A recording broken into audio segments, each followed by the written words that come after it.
Hey Nate, thanks for sending me your message last night, and thank you for giving me permission to share this response to you with not only the Mentoring Men community but also the internet. I appreciate your willingness and your vulnerability to be seen, and I know that a lot of men that watch this video are going to feel 110% like you do.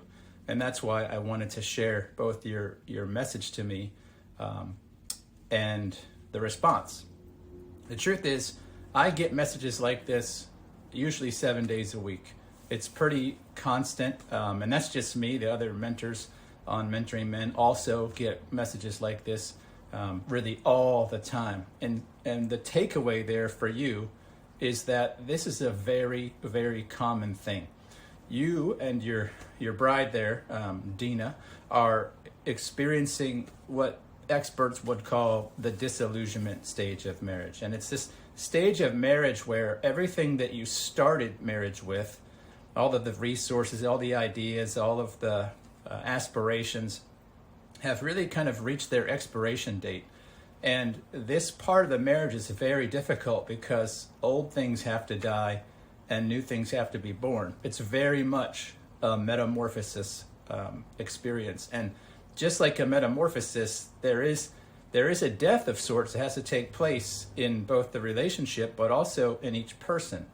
And in my work with men all over the world, I find that there's a certain sequence to this metamorphosis. And all of this conflict and pain brings this about. It actually makes a man kind of cocoon up. And I don't mean that he becomes closed off, but he has to have this internal transformation and turn from this earth-crawling, worm-like creature into a sky-flying, beautiful thing like a monarch, right?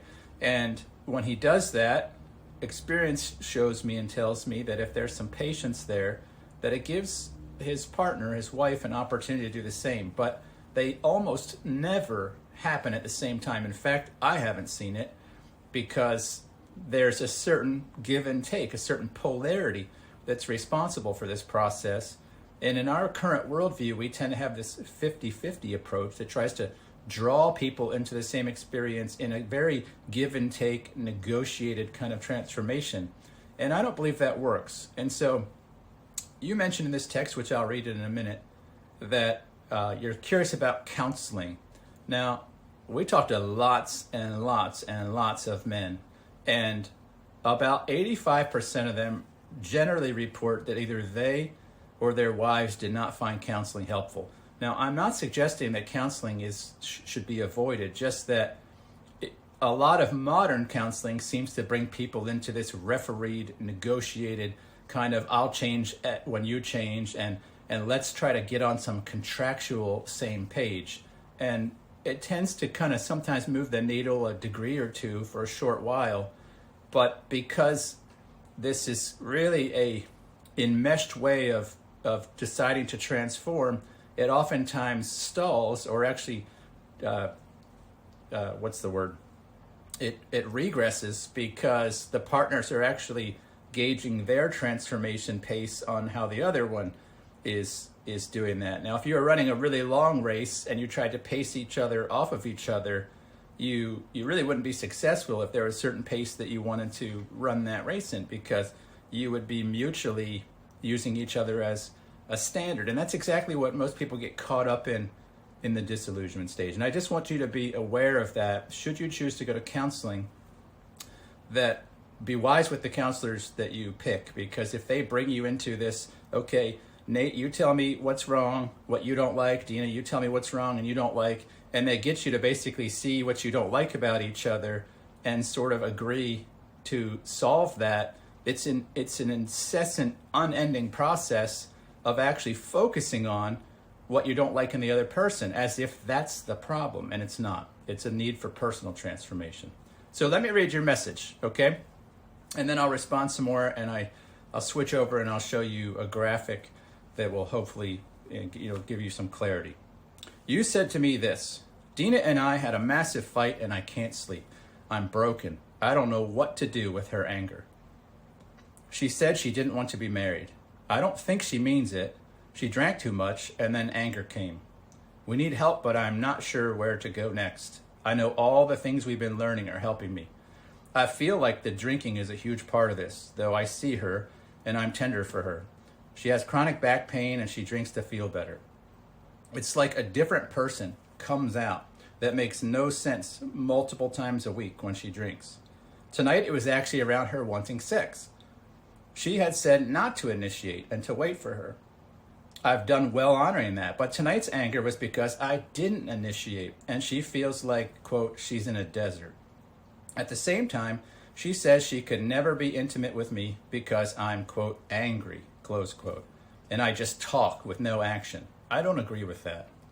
It's around and around. Is it time to talk with a counselor together? We can't seem to hear each other. But how can we talk when she's drinking? It's like I'm talking to Jekyll and Hyde. And brother, man, like I said, I get messages like this all the time. And it's a man feeling exasperated. I went through 7 years of this. I know how this feels. I wanted to drown myself, in all seriousness, because it was so painful and exasperating to just go this round and round the mulberry bush, I would say. And so I lacked some critical skills about understanding my wife's complaint that were allowing this round and round. And so what I want to talk to you about here in a moment, I'm going to show you a graphic from our community that shows you kind of what to do or how to understand a partner's complaint, and that will help you with this. Now, the drinking and whatnot, I know that's frustrating. The tendency most men here is to look at their partner and say, if you would just fix this, we could move forward. And I know how tempting that is, especially when there's something like an addiction or any kind of vice or harmful behavior that person is engaging in. And I just want to caution you with that we all tend to have dysfunctions. And I want you to start training your heart and your eyeballs to start seeing all quote unquote misbehavior in other people, most of all your wife, as just a sign of insecurity, right? All of us, all of our terrible behavior as human beings is ultimately just an expression of us not feeling secure. And it's really easy to focus on that symptom as if that symptom would just change, then we could move forward. But it's not the case. If perchance you got Dena to just put away the drinking and she never drank a drop again, if she was still insecure, the moment she's insecure, she will experience the kind of feelings that she's having and the kind of thoughts and the kind of strong emotions. And so really, to be a great partner and to navigate this disillusionment stage, we have to start learning to see each other with a different lens. And I would contend it's the essential nature of masculinity to go first in that process. And one of the elements of that, Nate, is you have to go there alone at first. You can't negotiate your moving forward into this better way of being a man. It can't be negotiated and contingent upon if Dena joins you there. You have to decide to go alone. And that is the crux for most men. Most men say, I'm only going if you go, right? I'll give you more heat when you give me more wood, as if she's a campfire. And we say this all the time. And so I'm going to switch over here and I want to show you a graphic that explains some of this. And then we will come back and I'll finish up. Okay, Nate, I want you to look at this graphic that we produce for our community, okay? And you might call this the anatomy of a complaint. It's basically what is going on when a woman is complaining or storming, you might say. And really, this pattern I'm about to show you is not unique to women. This is really what's going on really anytime someone is communicating something painful within themselves to someone else. Now, this does represent a level of immaturity, perhaps, meaning there are some women who have done enough inner work themselves where they recognize more of what's going on and they may have a much more mature way of communicating that. And that's great when that happens, but that's very unusual until later in a relationship. And it's very uncommon that a woman would have matured that way in a relationship with a man who has not. And so I want you just to understand that we're not there. There's no critique for women here whatsoever. The same exact pattern is actually true for men too. And we have other graphics that demonstrate how this is going on when a man is feeling insecure and whatnot. But in this particular context, we're talking about how to respond to a partner who's complaining, but not as an immature man, but as a mature man. Now, you mentioned that Dena had all this complaint, right? And specifically what I want to address is she says one thing one time, she says another thing another time, she says she's angry, she says don't initiate, but then she tells me I didn't initiate, and it's like, what do I do here? And this stuff drives men nuts because we're different than women, right? Especially handling the idea of this duplicitousness that women can possess sometimes, because they're saying one thing and then they change it, right? And as men, we're very much accustomed to this kind of like measure twice, cut once kind of way, right? And I know you're a guy that likes to be, hands-on and whatnot, and I'll measure a 2x4 6 times just to like make sure that I've got it. I want to cut that thing correctly. And so if my wife says one thing, I'm like, okay, you sure, right? I've got it. And then if she changes that, it's like, I don't know what to do with that as a man, because that's not how men necessarily think. But if you can apply this visual to this, it'll start to make some sense, right? Okay, so let me just unpack this a little bit. There are 3 main things going on when a woman is complaining. You're hearing her insecurity, which is up here. You're hearing her story about how that came to be, like what caused this, right? And you're hearing her strategy for what would make it better. Now, all those things overlap here, right? Meaning there's those 3 elements are all kind of swirling about in what a woman is communicating during an emotionally charged time. And all of those have come together to create pain, just simple pain. Your wife, last night and other nights when you're having an argument or a heated exchange, she's just in pain. And the reason for that pain, as a man, if you want to be a mature, understanding man, you could drill right in that it's caused ultimately by insecurity, right? Anytime a woman doesn't feel loved in some way, she'll feel insecure. And that's true for all of us, meaning all of us feel afraid and insecure everywhere in life. We don't have enough love permeated within us, right? Love actually is this great thing that drives out darkness. It drives out fear. And so anywhere I'm insecure, I'm just not feeling loved enough to be secure. Now, when a woman is feeling insecure, she's going to feel afraid. And the nature of the human brain is to suggest an explanation for why that is and an explanation for what would make it better. That's where the story and the strategy come from. They're just rooted in Dena's experience of life so far. It doesn't mean that they're gospel truth. It just means her brain says, this looks like the most reasonable explanation for why I feel this, and this looks like the most rational strategy to get it to stop. And so where those things all converge, you find blame towards another person, in this case you, and demands, like, hey, I need you to fix this somehow with some strategy. And then also you find dependency. There's always dependency in these moments, meaning in an immature person and relationship, because we haven't grown in this area yet, we believe our pain is happening for things outside of us or because of that. And so if our pain is outside of us, we tend to believe that to make the pain go away, we need that thing outside of us, specifically a person, to change. That means there's a dependency on you for the pain to go away. Now, as a man that's becoming much more enlightened about himself and relationships and women and humans in general, you're learning that that's actually not true, right? Meaning your wife's pain is really from this insecurity. She's just feeling insecure. And if you can not take it personally because you are secure, then you could ignore everything on this graphic that's in white, the white text. You can just zoom in on she's feeling pain and she's feeling insecure. And when we do that as a man, that means we filter our experiences, say, oh, that was blame, just release, let it go. I know it's not about me. You filter the demands, let it go. It's not for me, right? You filter the dependency. It's not my responsibility to actually fix any of this. And you just kind of just set aside the strategy, you set aside the story, and you just focus on the insecurity. And what you do that with is open-heartedness. You do that with presence. Now, practically speaking, this takes some practice, right? We have to learn to be this way, which means the number one thing we have to do is we have to address our own insecurity, or you'll keep getting triggered by all these things that feel like they're about you.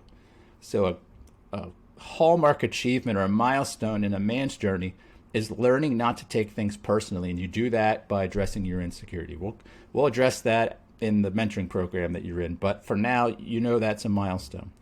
The next thing you need to be able to do is slow down. One of the most effective ways you could do that is with just deep, intentional breathing. Open your chest, put your shoulders back, stand up straight. Picture your feet planted on the ground like the roots of a tree, and just breathe deep into your belly and slow down. And what this does inside of your brain is it quiets your own anxiety centers, and it brings you back into your own open-heartedness, knowing that, hey, I'm okay. Dena's complaint is just this thing going on. I'm actually not in danger. And this is one way you kind of teach your own brain not to see these as big threatening events like some cheetahs charging out of the bush to eat you. And so when you're in that place and you just focus on the black text in here, her insecurity and her pain, you can show up with open-heartedness, curiosity, compassion, and empathy. There's nothing to fix. Really, what a woman needs the most in this moment is just love, right? Because that's the shortfall. What she's not experiencing in this moment is fullness of love. She feels not loved somewhere and therefore not safe in that place, or we might call that insecure. And so when we stop focusing on all this peripheral stuff inside of the communication that really is of no effect to chase down, we're available. We have a high bandwidth for addressing just how she's feeling. And we do that by just offering presence. Like, hey, I'm here, sweetheart. I'm here, right? This, in some cases, depending on the current status of your relationship, it might include just holding her, right? Just breathing together, just an embrace. But sometimes a woman in the relationship, it's kind of really busted right now. She doesn't want you to touch her. You don't have to touch somebody to do this. You can hold them in a way, I might say energetically, where you're just with them. And that means that you're holding them with a spiritual sort of holding, which is acceptance and just like compassion, right? Eye contact, just this way of being that says, hey, I'm with you. I'm not about anything else right now. You have my attention, you have my empathy, you have my presence. And if you do that, then that's going to solve, really, for most women, most of everything they need, right? Because it helps them to feel loved again and more secure. And then all this other stuff just gets dropped. And in fact, if you get really good at this, you'll often find your partner self-corrects these things that she said about you in those moments, comes back to you later and says, hey, I'm sorry. Now, guys tell me all the time, I don't believe you, Sven. My wife never says she's sorry. Man, my wife never said she's sorry either for a long time. My wife says she's sorry all the time now. And it's because I learned this. In fact, it's even on some of my YouTube videos with my wife. My wife even does it publicly on YouTube. So if you don't believe me, go watch my videos with my wife Zelda and you'll see some of them she apologizes. And it's because I created space for her instead of defending my position. And so, Nate, this is what I want you to become an expert at. I want you to become an expert at interacting with your wife this way, right? It's going to take continued work to address your own insecurity, continued work for you to feel safe so that you're actually present for her. But I promise you, if you do this, you will become a master at loving your wife. And she will indeed notice, and she will indeed appreciate that. And that's how you start to lead a relationship to better and higher ground and deeper and deeper and deeper connected intimacy, passion, and love. And so I hope you'll take my word for this and give that a shot. All right, now let me go back and I'll follow up with a little bit of closure, and then we'll say goodbye.